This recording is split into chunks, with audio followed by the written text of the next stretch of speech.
Entonces, cuando vamos a hacer la definición de qué es un síndrome de glúteo profundo, vemos pues que está definida como la compresión no discogénica del nervio extrapélvica, que va a estar caracterizada por dolor, disestesias en el área glútea, la cadera o en la región posterior del muslo.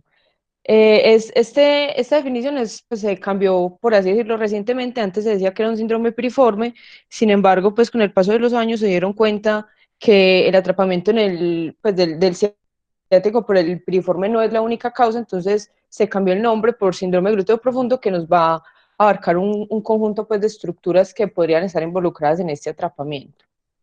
Entonces, lo primero que vamos a hacer es un repaso de la anatomía. Es importante reconocer la anatomía de esta zona porque es una zona que podríamos decirse es relativamente pequeña y tiene un conjunto de estructuras que pueden pues, atrapar el nervio. Entonces, el espacio va a estar conformado en la porción superior por la escotadura ciática, en la porción inferior por la tuberosidad isquiática.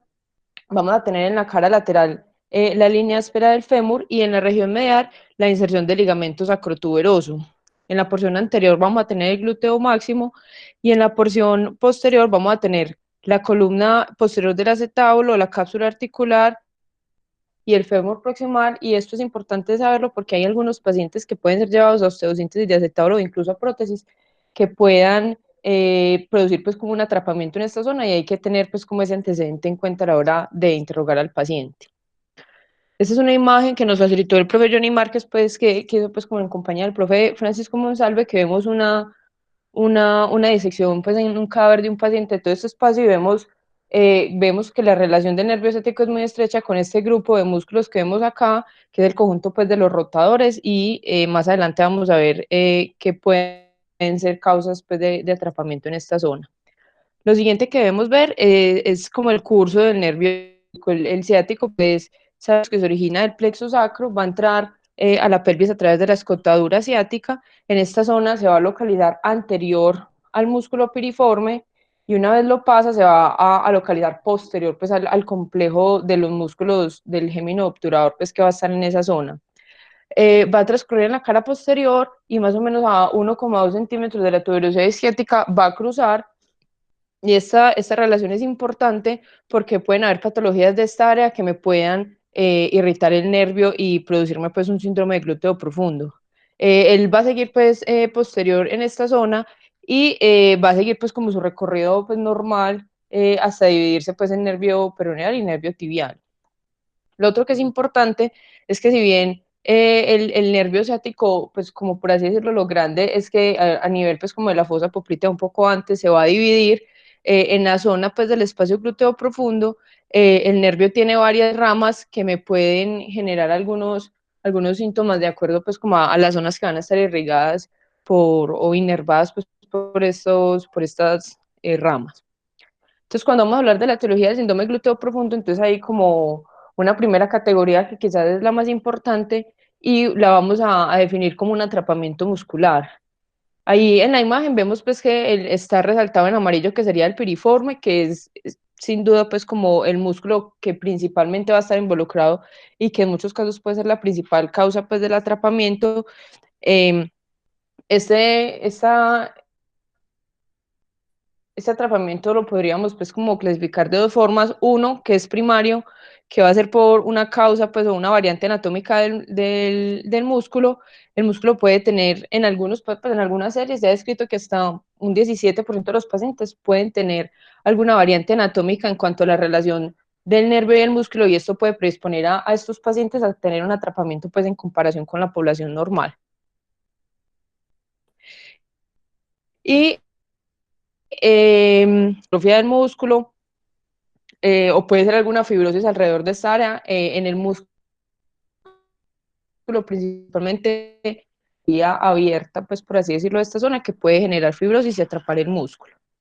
La segunda causa, bueno, en esta parte también podemos tener que el músculo se puede atrapar en el gémino. Vimos que el músculo viene anterior al piriforme y una vez lo cruza se va posterior en la zona de gémino obturador, y en esta área puede desarrollar, por así decirlo, como un atrapamiento en tijera que me puede como predisponer al paciente a que tenga pues esta sintomatología.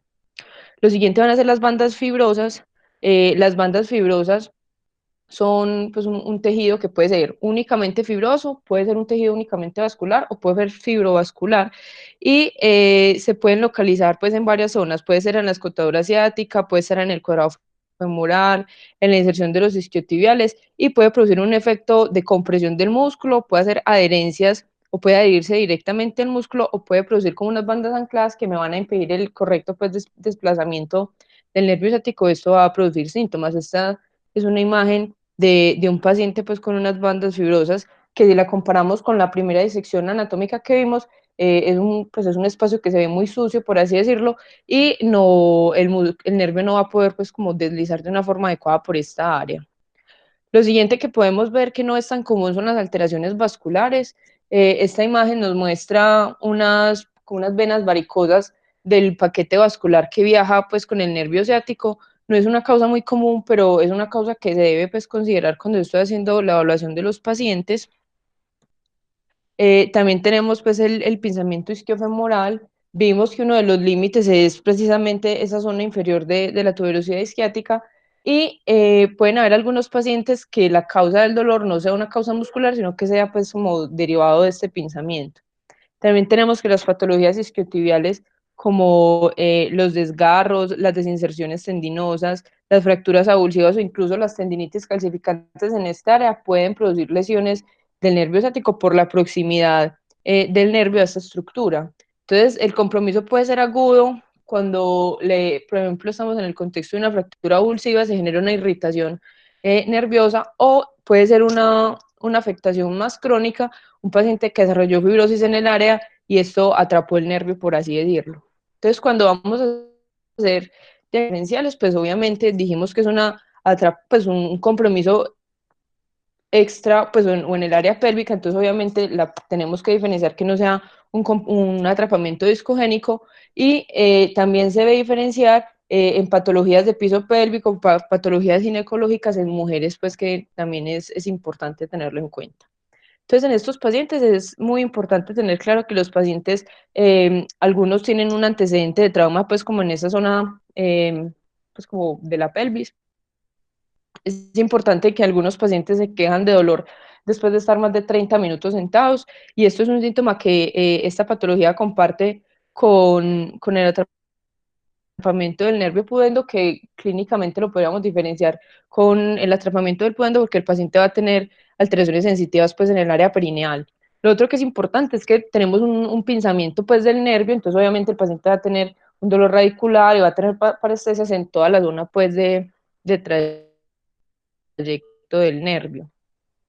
Entonces, cuando vamos a hacer la evaluación física del paciente, entonces tenemos, obviamente, pues vamos a hacer una evaluación física completa, arcos de movimiento, reflejos, fuerza, dermatomas, miotomas, pero hay dos test que cobran pues vital importancia cuando sospechamos esta patología. El primero, pues es el test de estiramiento pasivo.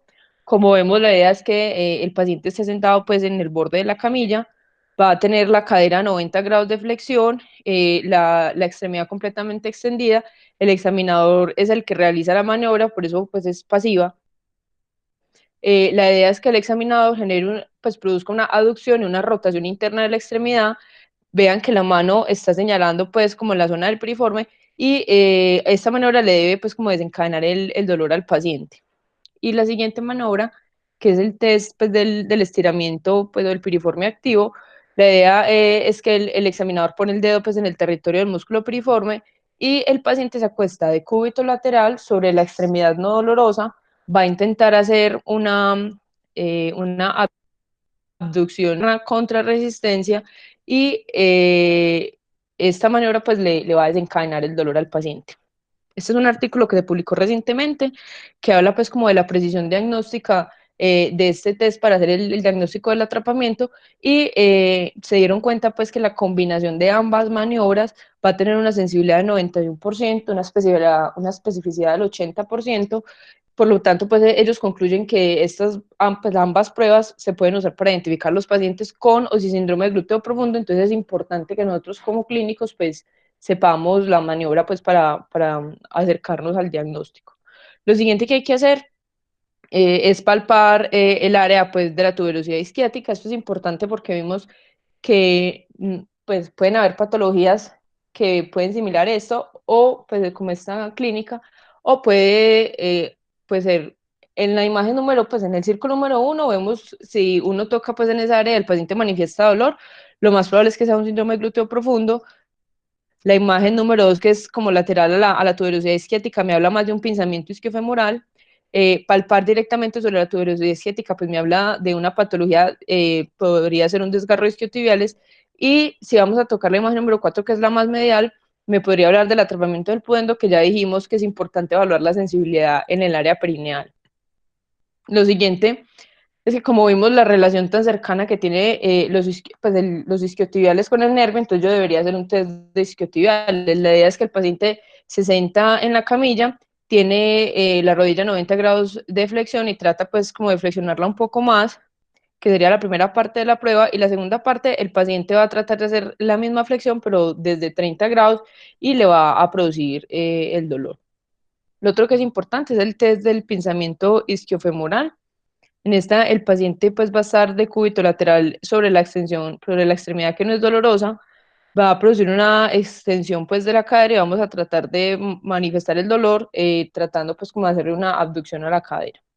Otra manera que es importante es que los pacientes que tienen pinzamiento isquiofemoral usualmente van a tener dolor cuando en caminatas pues se va a manifestar dolor en la fase terminal de la extensión y el paciente pues se va a señalar la zona pues que le genera el dolor como vemos en la imagen. En cuanto a ayudas diagnósticas, se ha descrito pues la electromiografía. La electromiografía lo que va a reflejar es que se va a ver un retraso en la conducción del reflejo H. El reflejo H se puede hacer en el nervio tibial y en el nervio peroneal, pero es más confiable, por así decirlo, en el peroneal por la distribución que tienen las fibras dentro del nervio ciático. La idea es que la prueba se haga de forma dinámica, es decir, que yo trate pues como de simular el pensamiento en el momento en el que estoy haciendo la prueba para, pues como para reflejar el pensamiento. Lo siguiente, pues, es la ecografía. La ecografía, más que yo tratar, pues, como hacer un rastreo ecográfico del nervio, lo que se ha descrito es que se usa para hacer infiltraciones del espacio. No se usa tanto, pues, para hacer como el diagnóstico propiamente del pensamiento. Y pues es la ayuda o el gol estándar pues para el diagnóstico, que es la resonancia. La resonancia pues me va a hacer una identificación propiamente pues como de la anatomía de toda la zona y yo puedo identificar cuál es la lesión que me tiene atrapado el nervio. Entonces, en la imagen pues del centro, la imagen vertical, vemos un atrapamiento por una banda fibrosa. En la imagen superior derecha pues de la pantalla vemos una hipertrofia del músculo piriforme que me genera el atrapamiento. En la parte inferior vemos cambios crónicos por pues vemos un pensamiento isquiofemoral crónico. Y en la imagen de la izquierda vemos una neuritis del ciático, resultado de una desinserción aguda de los isquiotibiales. Entonces el tratamiento es pues un algoritmo de manejo que me encontré pues en uno de los artículos que me pareció pues interesante. Lo que ellos hacen es que todo paciente con dolor en la región gluteal le hacen los test, ya vimos pues la importancia diagnóstica que tienen.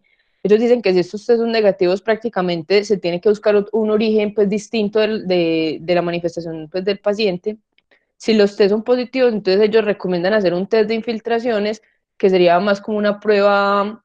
En algunos artículos la tenían como una prueba diagnóstica, pero yo la tengo pues como clasificada una parte en el tratamiento, porque en realidad yo infiltro al paciente y si el paciente mejora, pues yo le estoy haciendo un tratamiento y por ahí derecho pues me está sirviendo como confirmación pues del diagnóstico. Si el paciente mejora, ellos recomiendan hacer fisioterapia y si vemos pues que los resultados son positivos, continuar pues el esquema de fisioterapia que más adelante vamos a ver. Si en algún momento el test es negativo, ellos empiezan a considerar un manejo o empezar a, pues, a buscar etiologías distintas. Si la fisioterapia no tiene mejoría, sugieren pues hacer un manejo quirúrgico. Sin embargo, en esta zona yo pienso que sería importante considerar pues la realización de la resonancia, porque ya vimos que pueden haber algunas patologías que posiblemente no mejoren con terapia física, como son las bandas fibrosas, que van a requerir pues de entrada un manejo quirúrgico y esta puede ser la forma de diagnosticarlas. Entonces, en el tratamiento no quirúrgico tenemos un pilar fundamental es la fisioterapia.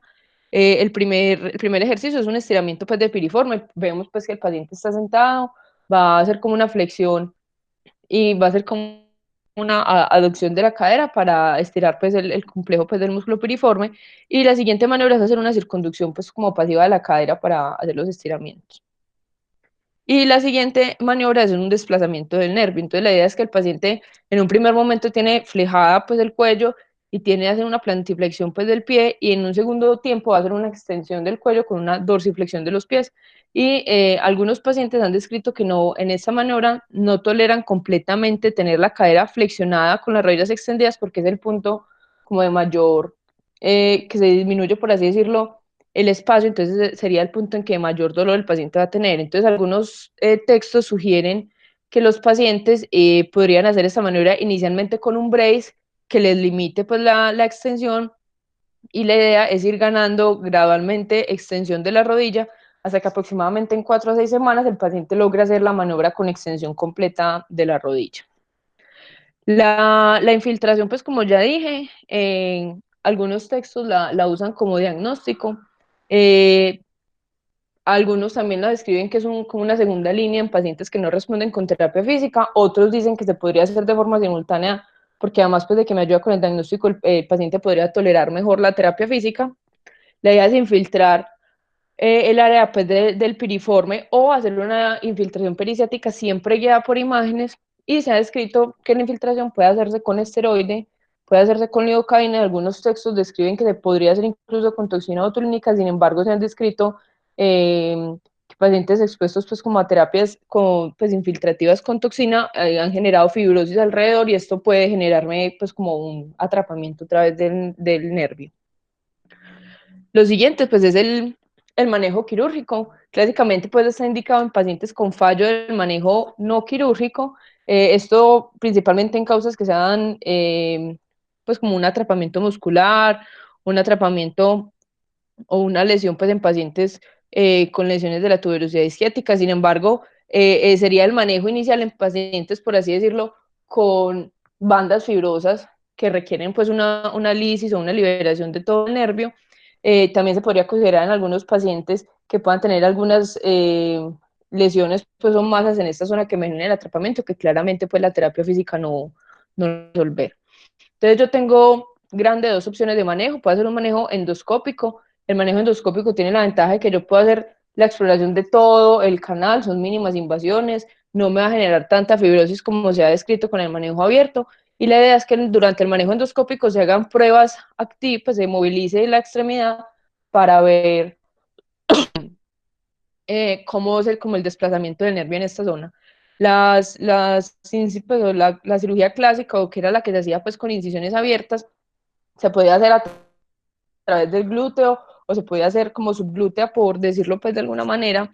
El riesgo es que muchos pacientes generaban fibrosis en la zona, y esta es una revisión sistemática. En la literatura actual uno ve pues que la tendencia es hacer el manejo endoscópico. Obviamente el manejo endoscópico requiere cierta curva, requiere cierta experiencia, no todos los ortopedistas eh, la pueden hacer. Y en este artículo se describían pues que aproximadamente 8% de los pacientes de estas series que evaluaron, cuando se llevaban a cirugías abiertas, podían tener complicación, siendo la principal complicación las parestesias, pues, o la lesión, pues, como temporal de nervio ciático. A diferencia del paciente que se lleva a manejo endoscópico, solamente se presentó en un 1% de los pacientes la complicación, y ve que el dolor empeoró. Entonces, como conclusiones, pues, grandes de la charla, tenemos, pues, que es una patología que requiere una alta sospecha clínica. Si hay, pues en medicina, lo que uno no conoce, pues no lo diagnostica. Entonces es importante pues reconocerla, tener clara la anatomía de la zona y todas las posibles estructuras que me pueden comprimir el nervio en esta zona. Lo siguiente es que el diagnóstico, como vimos, está basado en pruebas clínicas que son muy importantes. Entonces obviamente es importante conocerlas y saberlas hacer. Y lo otro es que la resonancia magnética pues es un pilar fundamental. Me va a hacer un diagnóstico anatómico pues, y me va a evaluar el nervio en toda su extensión. Y vemos pues que la terapia física es un pilar fundamental, está incluida incluso en pacientes que son llevados a manejo quirúrgico, después tienen que hacer terapia. Entonces nosotros como como médicos tratantes, pues no podemos esperar que el paciente llegue donde la fisioterapeuta para que sea el que lo haga, sino que nosotros podemos enseñarle pues al paciente y tener pues como un impacto en la terapia de estos. Y pues para nosotros los quirúrgicos sabemos pues que existen dos tipos de abordajes. La idea no era hacer como tanto énfasis en ese manejo quirúrgico, sino como en el manejo inicial que nos va a servir tanto a los de deportiva como a los ortopedistas.